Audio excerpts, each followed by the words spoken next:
తాడేపల్లిలో ప్రభుత్వ స్థలాన్ని ఆక్రమించి వైసీపీ కేంద్ర కార్యాలయాన్ని నిర్మించారన్న కారణంతో బాబు సర్కార్ కూల్చివేసింది.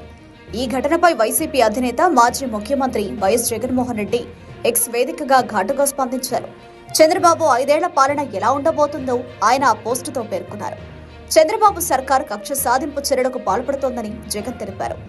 జగన్ ఎక్స్లో పెట్టిన పోస్ట్ ఏంటంటే, ఆంధ్రప్రదేశ్లో రాజకీయ కక్ష సాధింపు చర్యలకు దిగిన చంద్రబాబు తన దమనకాండను స్థాయికి తీసుకెళ్లారు. ఒక నియంతలా తాడేపల్లిలో దాదాపు పూర్తి కావచ్చిన వైసీపీ కేంద్ర కార్యాలయాన్ని బుల్డోజర్లతో కూల్చివేయించారు. హైకోర్టు ఆదేశాలను బేఖాతరు చేశారు. రాష్ట్రంలో చట్టం, న్యాయం పూర్తిగా కనుమరుగైపోయాయి. ఎన్నికల తర్వాత చోటు చేసుకుంటున్న హింసాత్మక ఘటనలతో రక్తాన్ని పారిస్తున్న చంద్రబాబు ఈ ఘటన ద్వారా ఈ 5 ఏళ్ల పాటు పాలన ఏ విధంగా ఉండబోతుందని హింసాత్మక సందేశాన్ని ఇవ్వకనే ఇచ్చారు. ఈ బెదిరింపులకు, ఈ కక్ష సాధింపు చర్యలకు వైసీపీ తలొగ్గేది లేదు, వెన్ను చూపేది అంతకన్నా లేదు.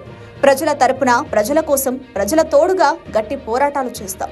దేశంలోని ప్రజాస్వామ్యవాదులంతా చంద్రబాబు దుశ్చర్యల్ని ఖండించాలని కోరుతున్నాను అని ఆయన తెలిపారు. ఎన్నికల తర్వాత హింసాత్మక ఘటనలతో చంద్రబాబు రక్తాన్ని పారిస్తున్నారని జగన్ ఘాటు విమర్శ చేశారు. ఈ ఘటన ద్వారా బాబు 5 ఏళ్ల పాలన ఎలా ఉండబోతుందో అర్థమవుతుందని జగన్ వెల్లడించారు. అయితే తమ పార్టీ శ్రేణులు ధైర్యంగా ఎదుర్కొంటాయని ఆయన పేర్కొన్నారు. వైసీపీ కేంద్ర కార్యాలయం కూల్చివేతను ఆ పార్టీ ఎంత సీరియస్ గా ఉందో జగన్ ఎక్స్ లో పెట్టిన పోస్టే తెలియజేస్తోంది.